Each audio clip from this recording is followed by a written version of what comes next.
In our first reading today, we hear about Christ going into the desert for 40 days. And during those 40 days, he was fasting and he was doing penance. And so our 40-day journey of Lent is modeled after that, after the example of Christ. But the question I'd like to address today is, why do penance at all? I hear a lot of people say, well, I'm not going to give anything up this year for Lent. I'm going to do more good things, but I don't see the point of giving anything up at all. And it's certainly good to do more works of charity and more works of mercy, but that kind of misses the point of what penance is. Or sometimes I'll hear people say that it feels childish to give up chocolate for Lent. Like when I was a kid, I would give up chocolate, but I really don't see the point in giving anything up now. So what I want to address today is, what is the real purpose of penance? But before we get there, first, in the gospel, we hear that Christ himself was doing penance. He was fasting. And so if he's our model of behavior, it probably makes sense that we should follow his example. And he also commands us to do fasting.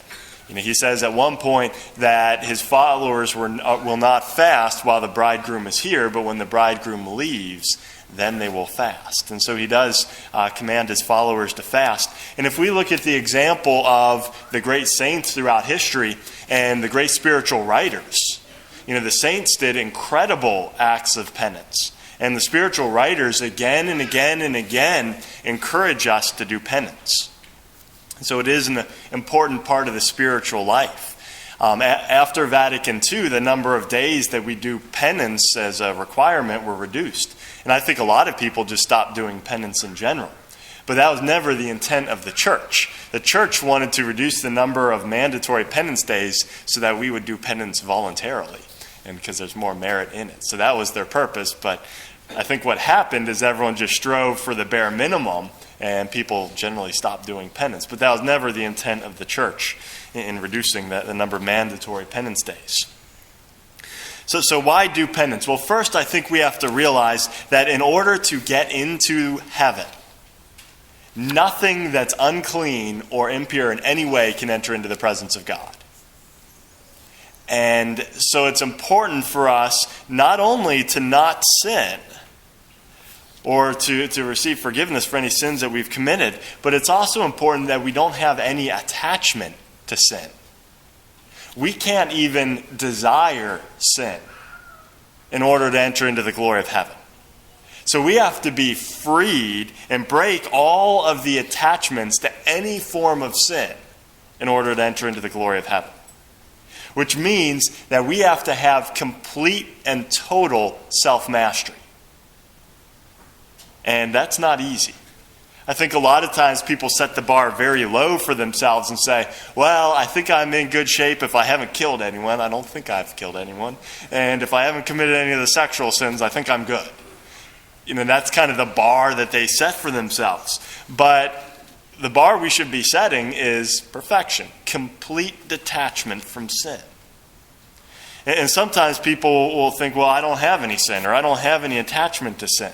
So I'm going to start with a brief examination of conscience, and it's not a complete one.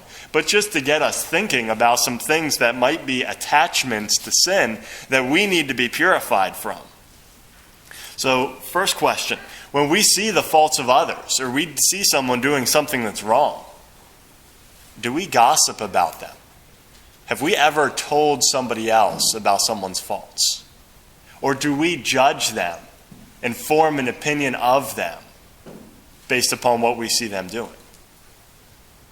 Or do we instantly pray for them and say, this person needs some help? If we judge them, or if we gossip about them, that means we have an attachment to sin. And we have to be purified of that attachment to enter the glory of heaven.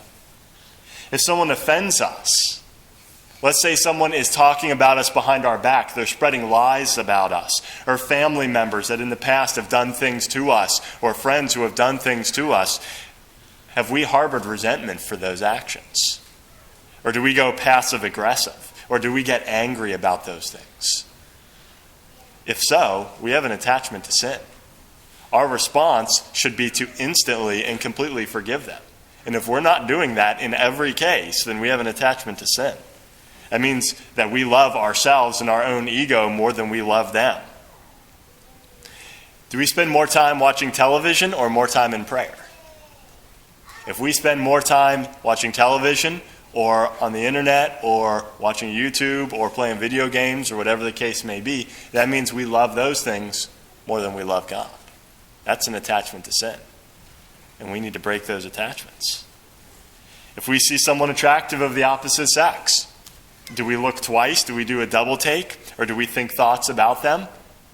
Or did that instantly pass through our mind? If we are doing a double take, that means we have an attachment to sin. Do we spend more money more freely and more willingly upon ourselves or upon charity? If we spend more money or spend money more freely upon ourselves, that means we have an attachment to sin. We love ourselves more than we love others. Or are we envious of the possessions of others?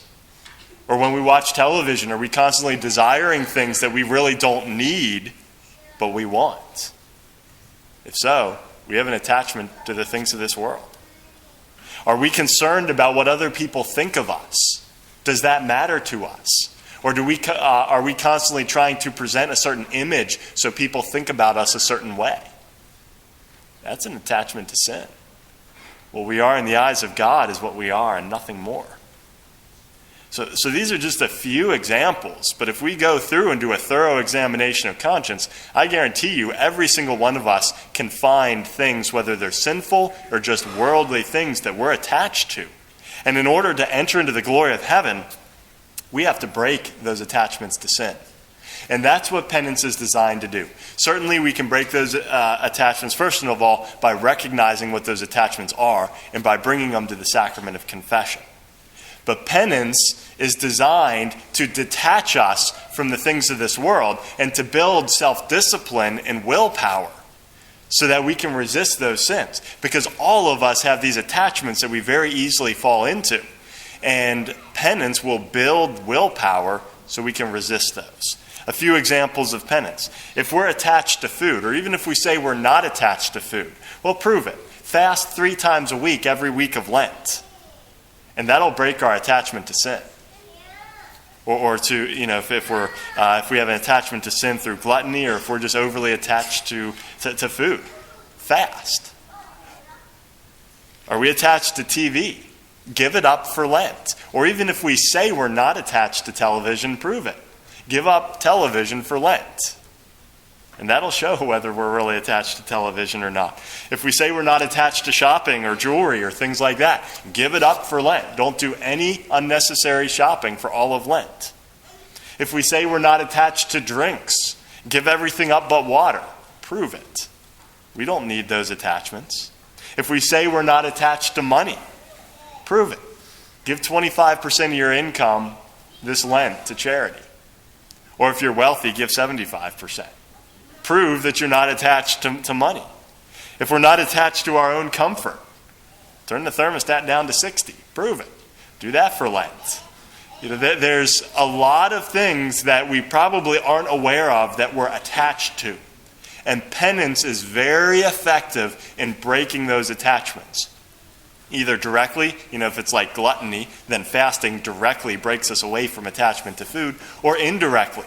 Fasting is one of the best forms of penance because when we're constantly hungry and telling ourselves no, it builds an incredible amount of willpower and self-discipline. So that when temptations to sin come, or there's other attachments to things of this world, we can more easily resist those. It builds willpower and self-discipline. And that's why Christ wants us to do penance. That's why he commanded it. That's why the church encourages us to do penance. And that's why every spiritual writer practically that you'll read throughout Christian history is constantly encouraging us to do penance, to build self-discipline.